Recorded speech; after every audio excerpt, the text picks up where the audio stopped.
Hello बच्चों, good morning. बच्चों, corona virus के चलते आप लोग अपने घरों में अच्छे से होंगे, सुरक्षित होंगे बच्चों, और अपनी पढ़ाई को भी कर रहे होंगे बच्चों, जितना आपसे हो रहा होगा बच्चों। ठीक, अभी आप लोग 10th से रिसेंटली 11th क्लास में गए बच्चों, तो इसके लिए मैं एक इंट्रोडक्शन वीडियो आपके सामने प्रेजेंट करना चाह रहा हूं बच्चों। जो क्लास 11 की फिजिक्स है, उसमें जो पहला चैप्टर है बच्चों, फिजिकल वर्ल्ड। बहुत से स्कूलों में तो बच्चों ये चैप्टर टीचर लोग पढ़ाते भी नहीं हैं, लेकिन मेरा मानना है कि इस फिजिकल वर्ल्ड वाले चैप्टर को ज़रूर पढ़ाना चाहिए।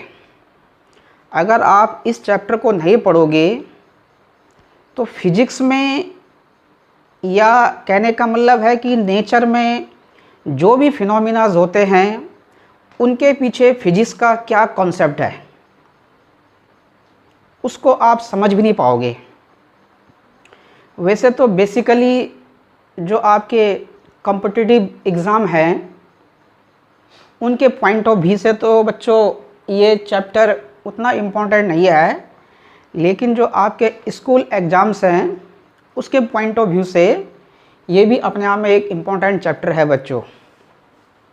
और फिजिक्स में आगे जो भी और चैप्टर या उनके अंदर क्या क्या टॉपिक्स हैं, उनके बारे में तभी समझ पाओगे जब आपको इस चैप्टर में जो फिजिक्स क्या चीज़ होता है, साइंस क्या चीज़ होता है, नेचर में जो फिनोमिनाज होते हैं उनके पीछे क्या कॉन्सेप्ट है, फिजिक्स का क्या स्कोप है,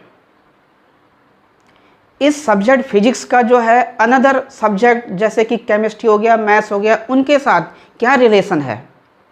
तो जब तक इन सारी चीज़ों को जो कि इस चैप्टर के अंदर हैं ये नहीं समझ पाओगे, तो आगे के जो चैप्टर हैं, एनसीईआरटी की जो फर्स्ट बुक है आपके पास, जिसमें पूरा आपने लगभग 90% मैकेनिक्स के बारे में पढ़ना है। बताऊंगा आपको कि मैकेनिक्स क्या होता है। तो इसीलिए मेरा कहना है कि इस चैप्टर में जितने भी टॉपिक्स, जितना भी मैटर है, उसको आपको बिल्कुल हर एक टॉपिक को जो है स्टडी करना है बच्चों, तभी जाके आगे के टॉपिक्स आपके क्लियर होंगे। तो एक बात मैं आप लोगों के सामने कहना चाह रहा हूँ बच्चों, जो फिजिकल वर्ल्ड में टॉपिक है कि what is physics, what is the scope of physics, what is the relation of physics, इन सारी चीज़ों को बताने से पहले मैं आपके साथ थोड़ा साइंस के बारे में डिस्कस करना चाह रहा हूँ। 9th-10th स्टैंडर्ड में आपने एक सब्जेक्ट पढ़ा होगा बच्चों, साइंस। उस साइंस के अंदर आपने जो है 3 सब्जेक्ट पढ़े होंगे। एक पढ़ा होगा आपने बायोलॉजी, एक पढ़ा होगा बच्चों आपने केमिस्ट्री, और एक पढ़ा होगा बच्चों आपने फिजिक्स। तो अब आप 10th से 11th में आ गए हैं, तो ये जो इन तीनों सब्जेक्ट का कॉम्बिनेशन था, जिससे आपके पास एक सब्जेक्ट फॉर्म हो रहा था साइंस, अब ये तीनों सब्जेक्ट बच्चों 11th में जाने पर अलग अलग हो जाते हैं। अब आपका फिजिक्स अलग हो जाएगा, केमिस्ट्री अलग हो जाएगा, बायोलॉजी अलग हो जाएगा। तो किस तरीके से आप फिजिक्स के बारे में समझोगे? तो उसके लिए बच्चों मैं 10th स्टैंडर्ड का या 9th-10th में जो भी आपने साइंस पढ़ा होगा, थोड़ा उसको डिस्कस करना चाह रहा हूँ बच्चों आपके साथ कि क्या होता है science, what is science. Physics तो बात की बात है, पहले साइंस। तो मेरा कहने का मतलब है बच्चों, साइंस अपने आप में एक सिस्टमैटिक ऑर्गेनाइज्ड नॉलेज है बच्चों। जब तक आप किसी प्रोग्राम को एक सिस्टमैटिक तरीके से ऑर्गेनाइज नहीं करोगे, जितना उस प्रोग्राम के बारे में आपका नॉलेज है उसको आप दूसरे के सामने एक सिस्टमेटिक तरीके से प्रेजेंट नहीं कर पाओगे तो किस तरीके से आप साइंस को समझाओगे। तो इसीलिए मैंने जो है अपने आप लोगों के लिए एक डेफिनेशन बनाई है साइंस के ऊपर कि साइंस अपने आप में एक सिस्टमैटिक ऑर्गेनाइज्ड नॉलेज होता है बच्चों। अब आपको मैं एक एग्जांपल देके समझाता हूं कि किस तरीके से बोला मैंने कि साइंस सिस्टमैटिक ऑर्गेनाइज्ड नॉलेज है। तो देखो 10th स्टैंडर्ड के पॉइंट ऑफ व्यू से एग्जाम्पल के तौर पे जैसे आपने अपने घरों में देखा होगा बल्ब का ग्लो होना, ट्यूबलाइट जलना, फैन का रोटेट होना, रेफ्रिजरेटर का किसी चीज़ को या वस्तुओं को ठीक जिनका टेम्परेचर बिल्कुल हाई है उसको लो बनाना, मतलब हॉट को जो है कोल्ड में कन्वर्ट करना, एसी किस तरीके से रूम को ठंडा करता है। ये सारी जो फिनोमिना है इनके पीछे क्या साइंस है, इनके पीछे क्या कॉन्सेप्ट है, इसका एग्जाम्पल देके मैं आपको थोड़ा साइंस के बारे में सिस्टमैटिक तरीके से नॉलेज देना चाह रहा हूं बच्चों। तो ध्यान से देखिए, सपोज दैट ये कोई एक बल्ब है बच्चों, ये ठीक। इस बल्ब को आपको क्या करना है बच्चों, ग्लो करना है। तो इसके लिए आप क्या क्या एलिमेंट लेंगे कि जिनके सामने आप इस प्रैक्टिकल को प्रेजेंट कर रहे हो, कैसे आप उनको समझाओगे कि मैंने ये बल्ब देखो ग्लो करके दिखा दिया, बल्ब जला के दिखा दिया। तो उसके लिए आपने क्या किया, एक बल्ब लेंगे बच्चों, आप इस तरीके से कुछ कनेक्शन वायर लेंगे, कंडक्टिंग वायर। इस तरीके से बच्चों आप एक ये ऑन ऑफ स्विच लेंगे जो मैं बना के दिखा रहा हूं आपको। इस तरीके से बच्चों ये कोई एक इलेक्ट्रिक सोर्स लेंगे। तो इन सारे कंपोनेंटों को जब एक सिस्टमेटिक तरीके से आप अरेंज करेंगे, जब आपको इनके बारे में नॉलेज होगा तब की बात कर रहा हूं मैं। अगर आप किसी को साइंस के बारे में समझा रहे हो, किस तरीके से डेमो देके आप साइंस के बारे में समझा रहे हो कि क्या है साइंस, इसी प्रैक्टिकल को समझ लेते हैं। तो इसको आप कैसे समझाओगे कि ये क्या क्या चीज़ है। तो इससे पहले बच्चों अगर आपको बहुत अच्छा नॉलेज है तो पहले आप उसको इसके बारे में समझाओगे कि इलेक्ट्रिक सोर्स क्या है। तो आप जो देख रहे हैं ये अपने आप में एक इलेक्ट्रिक सोर्स है, जिसी की हेल्प से ये वाला एलिमेंट जब आप कनेक्शन वायर के थ्रू इन दो टर्मिनलों के बीच में इसे कनेक्ट करेंगे तो अपने आप में ग्लो हो जाएगा। तो पहले आप उसको समझाओगे तो कि है क्या चीज़ ये।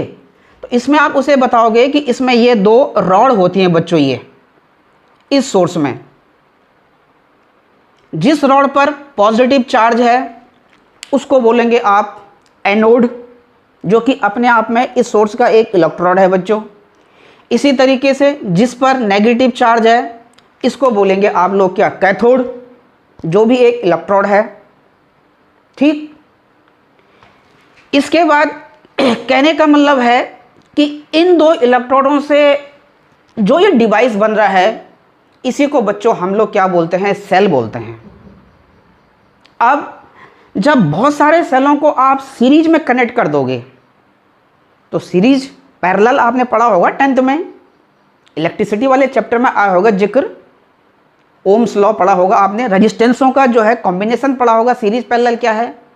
तो वही मैं आपको बताना चाह रहा हूं कि जब बहुत सारे सेलों को बच्चों आप सीरीज में कनेक्ट कर देंगे एक के साथ दूसरे को, एक के साथ दूसरे को, तो उनसे क्या हो जाएगा, एक सिस्टम बन जाएगा। यही तो आपका नॉलेज है जो आप दूसरे के सामने रख रहे हो या दूसरे को बता रहे हो एक सिस्टमेटिक तरीके से। इसीलिए तो आप इसको साइंस बोल रहे हैं। तो अपने आप में जब एक डिवाइस बन जाएगा तो इस डिवाइस को आप नाम दे देंगे बच्चों क्या, इसको बोल देंगे आप बैटरी। तो कहने का मतलब है कि cell has only 2 electrode and battery has many electrodes like anode and cathode. ठीक, इसके बाद क्या बोलेंगे आप कि ये जो आपका बल्ब है, इस बल्ब को बच्चों आप इस तरीके से कनेक्शन वायर के थ्रू ऐसे जोड़ते हुए ऑन ऑफ स्विच के साथ, इसको नाम दे दिया मैंने ऑन ऑफ स्विच के साथ, इस तरीके से इन 2 इलेक्ट्रॉनों के साथ कनेक्ट कर दोगे सीरीज में बच्चों। ये जिस पर मैंने पॉजिटिव चार्ज दिखा रखा है अभी समझा मैंने, उसको बोलेंगे आप लोग एनोड, और जिसको नेगेटिव चार्ज है इसको बोलेंगे आप कैथोड। अभी आपका ये जो सर्किट है बच्चों, ये जो एक प्रोग्रामिंग है, अभी यहाँ पर आपका सर्किट क्या है, ओपन है। ओपन सर्किट का मतलब there is no current sending by electric source, अब वो चाहे बैटरी है चाहे सेल है, उसको ओपन सर्किट बोला जाता है। अब जैसे आप इस ओपन सर्किट में, या जैसे इस सर्किट में आप इस स्विच को इस तरीके से क्लोज कर दोगे बच्चों, ये ऐसे, ये आपने क्लोज कर दिया या प्रेस कर दिया, जैसे हम घरों में देखते हैं ना बटन दबाते हैं ऐसे स्विच का, तो यहाँ पर हम बोलेंगे जैसे आपने इसको इस तरीके से प्रेस कर दिया, आई मीन टू से क्लोज कर दिया, तो ये जो सर्किट है जो 4-5 इलेक्ट्रिकल कंपोनेंटों से बना है, जिनमें से एक बल्ब हो गया, कनेक्शन वायर हो गया, इलेक्ट्रिक सोर्स हो गया, स्विच हो गया, तो एक क्या बन गया, एक कंप्लीट सर्किट बन गया बच्चों। तो जब कंप्लीट सर्किट बन गया तो बल्ब इस तरीके से क्या होने लग जाता है, ग्लो होने लग जाता है। कैसे कि ये जो नेगेटिव इलेक्ट्रोड है यहाँ से आयन निकलने लग जाते हैं बच्चों, इलेक्ट्रॉन ऐसे एंटी क्लॉकवाइज, उनमें रोटेशन होने लग जाता है। कनेक्शन वायर के थ्रू कैथोड से निकलकर एनोड तक पहुंचते हैं। तो इन्हीं इलेक्ट्रॉनों का इस तरीके से एंटी क्लॉकवाइज मोशन होना, मूवमेंट होना क्या कहलाता है बच्चों, इलेक्ट्रॉन करंट कहलाता है। ठीक उसी समय जो है इस तरीके से ये जो पॉजिटिव टर्मिनल है यहाँ से करंट बहने लग जाती है, जिससे आपका ये बल्ब क्या होने लग जाता है, ग्लो होने लग जाता है, बल्ब जलने लग जाता है। तो जो करंट ये positive terminal of the electric source इस क्लोज सर्किट में बच्चों ऐसे क्लॉकवाइज वे में सेंड कर रहा है, उसको बोला जाता है इलेक्ट्रिक करंट, कन्वेंशनल करंट। और जो ये इलेक्ट्रॉन के द्वारा इस तरीके से एंटी क्लॉकवाइज हो रहा है, उसको बोला जाता है इलेक्ट्रॉन करंट। तो यही तो सब आपका नॉलेज है। तो जब आपको इस तरीके से इस प्रैक्टिकल के अंदर ये नॉलेज नहीं होगा तो कैसे आप इसको दूसरे के सामने एक सिस्टमेटिक तरीके से, ऑर्गेनाइज तरीके से, या सिस्टमेटिक ऑर्गेनाइज सिस्टमेटिक तरीके से आप इसको परफॉर्म करोगे। तो मेरा कहने का मतलब है ये सब आपका क्या है, एक नॉलेज तो है जो आप दूसरे को बता रहे हो कि ऐसा ये है, ऐसा वो है, ये कनेक्शन वायर है, ये बल्ब है, ये ऑन ऑफ स्विच है, ये आपका बैटरी है, ये आपका सेल है। तो ये सारी चीज़ें हैं, ये जितने भी आपको दिखाई दे रहा है, तो इन सारी चीज़ों को नेचर में कलेक्ट करना, सीखना, नॉलेज को गेन करना ही क्या कहलाता है बच्चों, फिजिक्स कहलाता है। इसी को साइंस बोलते हैं। फिजिक्स साइंस का तो एक पार्ट है। तो नेचर में होने वाले जितनों भी फिनोमिनाज हैं बच्चों, उन सब के बारे में, उन सब फिनोमिनाज के बारे में आप कितना नॉलेज गेन कर सकते हैं, कलेक्ट कर सकते हैं, मेरा कहने का मतलब है उसी को हम लोग क्या बोलते हैं, फिजिक्स बोलते हैं, जो कि साइंस का एक पार्ट है बच्चों। तो अब कोई आपसे बोलेगा कि लिखो, साइंस की डेफिनेशन लिखो, तो मैंने आपके लिए अपने आप बनाई है बच्चों डेफिनेशन। आप वीडियो को पॉज करके लिख भी सकते हैं कि साइंस एक सिस्टमेटिक ऑर्गेनाइज्ड नॉलेज होता है बच्चों। ठीक, जो मैंने इस प्रैक्टिकल के थ्रू, इस प्रोग्रामिंग के थ्रू आपको समझा दिया बच्चों। अब आ जाओ बच्चों, मैंने बोर्ड पे लिख दिया आपके लिए साइंस तो साइंस के बारे में तो मैंने आपको ये एक छोटी सी प्रोग्रामिंग देकर समझा दिया। अब साइंस को दो पार्टों में डिवाइड किया जाता है बच्चों। एक होता है बायोलॉजिकल साइंस और एक होता है बच्चों आपका फिजिकल साइंस। ध्यान रखना, types of science, there are two types, एक बायोलॉजिकल साइंस और एक फिजिकल साइंस। अब आप बोलेंगे कि बायोलॉजिकल साइंस क्या होता है भाई, किसको बायोलॉजिकल साइंस बोला जाता है? थोड़ा बहुत आप लोग जानते भी होंगे, 7th में, 8th में, 9th में, 10th में सीखा भी होगा आपने। ठीक, बिहेवियर ऑफ लिविंग थिंग्स। जब हम लिविंग थिंगों का जो बिहेवियर होता है, जो लिविंग थिंग्स होती हैं, इनका जो बिहेवियर होता है, तो उनके बिहेवियर से हम लोग कितना नॉलेज इकट्ठा कर सकते हैं, सीख सकते हैं, उसी को बच्चों हम लोग क्या बोलते हैं? बायोलॉजिकल साइंस बोलते हैं। लिविंग थिंग्सों के बारे में अपना नॉलेज इकट्ठा करना, ज़्यादा से ज़्यादा नॉलेज गेन करना, आपका बायोलॉजिकल साइंस कहलाता है बच्चों। ध्यान से सुनते रहना मेरी हर एक चीज़ को, इसीलिए मैं धीरे धीरे आप लोगों को पढ़ा रहा हूँ, क्योंकि अभी रिसेंटली आप 10th से 11th में गए। तो ये सारी चीज़ें, फिजिकल जो वर्ड है यूनिवर्स में, नेचर में फिजिक्स क्या है, उसी के बारे में मैं आपको ये बता रहा हूँ बच्चों। इसीलिए हर एक चीज़ को जो है पॉइंट वाइज नोट करते रहना। दूसरा आ जाता है बच्चों आपका फिजिकल साइंस।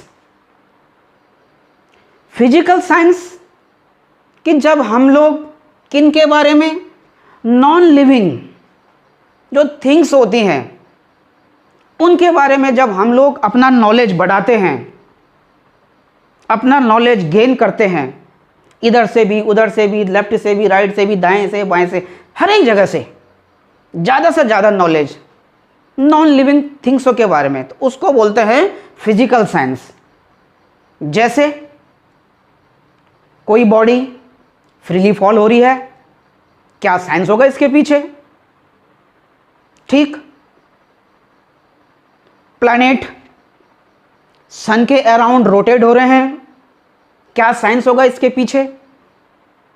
किसी सब्जेक्ट में मोशन कैसे बना, उसमें एनर्जी कैसे क्रिएट हुई, उसमें मोमेंटम कैसे चेंज हुआ,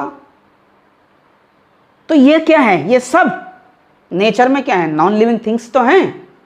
तो इन सारी चीज़ों के बारे में ज़्यादा से ज़्यादा नॉलेज गेन करना, इकट्ठा करना क्या कहलाता है बच्चों?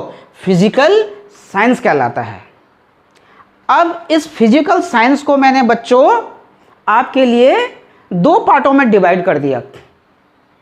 एक बना दिया मैंने बच्चों आपके लिए केमिस्ट्री, और एक बना दिया बच्चों मैंने आपके लिए फिजिक्स। तो केमिस्ट्री में देखो किस चीज़ के बारे में हम लोग अपना नॉलेज बढ़ाते हैं, ये लिखा हो मैंने। केमिस्ट्री में हम लोग किसके बारे में पढ़ते हैं, किसके बारे में स्टडी करते हैं?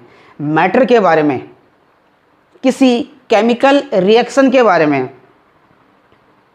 किसी एटम का एटॉमिक स्ट्रक्चर के बारे में, उसको बोला जाता है केमिस्ट्री, जो कि फिजिकल साइंस का एक पार्ट है बच्चों। अब इसमें मैं ज़्यादा डिस्कस नहीं करूँगा, क्योंकि मेरा फोकस तो अपने ही सब्जेक्ट के ऊपर है, फिजिक्स। दूसरा आ गया बच्चों आपका फिजिक्स। फिजिकल साइंस का दूसरा पार्ट बना दिया मैंने आपके लिए फिजिक्स। तो क्या है फिजिक्स? What is physics? तो जो नेचर में होने वाले जितना भी फिनोमिनाज हैं बच्चों, अभी मैंने गिनाए भी आपको, उन सब फिनोमिनाज के बारे में अपना नॉलेज ज़्यादा से ज़्यादा बच्चों गेन करना ही फिजिक्स कहलाता है। ध्यान से सुनना मेरी बात को। जैसे आपने सोलर सिस्टम में देखा होगा, सैटेलाइट अपनी अपनी ऑर्बिट में प्लैनेट्स के अराउंड ऑर्बिटिंग करते हैं बच्चों। इसी तरीके से साउंड वेव में देखा होगा आपने कि दूर से विस्लिंग करता हुआ कोई रेलवे का इंजन, जब आप रेलवे के प्लेटफॉर्म पर बैठे हुए हैं और जो इंजन है उसको आप सोर्स नाम दे दो, दूर से विस्लिंग करता हुआ आपकी ओर आ रहा है, तो उसके द्वारा जो प्रोड्यूस ऑफ साउंड है, कभी वो आपको हाईली ऑर्डर ऑफ फ्रीक्वेंसी में अपीयर होने लग जाता है, कभी वो आपको लो फ्रीक्वेंसी ऑर्डर में अपीयर होने लग जाता है। हाईली ऑर्डर में कब होगा? जब इंजन विस्लिंग करते हुए आपकी ओर आएगा, क्योंकि आप लिसनर हो गए और रेलवे का जो इंजन है वो साउंड सोर्स हो गया, क्योंकि वो आपका साउंड प्रोड्यूस कर रहा है, जो कि अपने आप में एक मैकेनिकल वेव है। थोड़ा बहुत तो देखा ही होगा आपने 9th-10th में। कौन होती है मैकेनिकल वेव? जो मीडियम, जिनके लिए मीडियम नेसेसरी होता है, जो बिना मीडियम के ट्रेवल नहीं करती है, उनको बोला जाता है मैकेनिकल वेव। ठीक, तो क्या बता रहा हूं मैं आपको कि जब आप प्लेटफॉर्म पर बैठे हुए हैं और दूर से विस्लिंग करता हुआ कोई रेलवे का इंजन जब आपकी ओर आ रहा है बच्चों, तो आपको जो उसके साउंड की फ्रीक्वेंसी है वो लाउडली वे में अपीयर होने लग जाती है। हम अपने कानों को बंद करने लग जाते हैं, हम बोलते हैं शोर हो रहा है। मानते नहीं मानते हैं? तो क्या है इसके पीछे? क्या फिजिक्स है इसके पीछे? क्या कॉन्सेप्ट है इसके पीछे? फिर वही साउंड सोर्स जब आपसे विस्लिंग करता हुआ दूर निकल जाता है, फिर वही साउंड आपको लो फ्रीक्वेंसी में क्या है, सुनाई देने लग जाता है बच्चों। तो क्या साइंस है इसके पीछे? क्या लॉजिक है? तो यही सारी चीजें तो हैं, नेचर में होने वाली यही सारी चीजें तो हैं। इन्हीं को तो हम लोग क्या बोलते हैं? साइंस बोलते हैं। यही तो फिजिक्स है बच्चों। तो क्या कॉन्सेप्ट रहा होगा इसके पीछे? जैसे देखा आपने, देखा होगा न्यूटन ने अपने एक्सपेरिमेंट क्या किया कि जब कोई एप्पल पेड़ से नीचे गिरता है बच्चों, क्या फिजिक्स है उसके पीछे? क्या कॉन्सेप्ट है उसके पीछे? तो कहने का मतलब है मेरा कि नेचर में जितने भी ये फिनोमिनाज हैं बच्चों, नेचर के जितने भी ये फिनोमिनाज हैं, इन सब के बारे में हम अपना नॉलेज जितना से ज़्यादा से ज़्यादा कितना हम कलेक्ट कर सकते हैं, गेन कर सकते हैं, दैट इज कॉल्ड फिजिक्स। उसी को फिजिक्स बोला जाता है बच्चों। तो फिजिक्स में आप लोग फोर्स के बारे में समझेंगे, जैसे मैंने केमिस्ट्री में बताया कि केमिकल रिएक्शन के बारे में, मैटर की स्टडी करेंगे। इसी तरह के फिजिक्स में फोर्स के बारे में समझेंगे, मोशन के बारे में समझेंगे, वेलोसिटी के बारे में समझेंगे, एनर्जी के बारे में समझेंगे, पावर के बारे में समझेंगे। तो ये सारी चीज़ें जो है फिजिक्स के अंदर हैं बच्चों। अब एक चीज़ आपके साथ और डिस्कस करता हूं बच्चों कि जो ये फिजिक्स है इसका किसी अनदर सब्जेक्ट के साथ क्या रिलेशन है, लाइक मैथमेटिक्स। फिजिक्स मैथमेटिक्स से बिल्कुल क्या है, बिना मैथमेटिक्स के क्या है, अधूरी है बच्चों।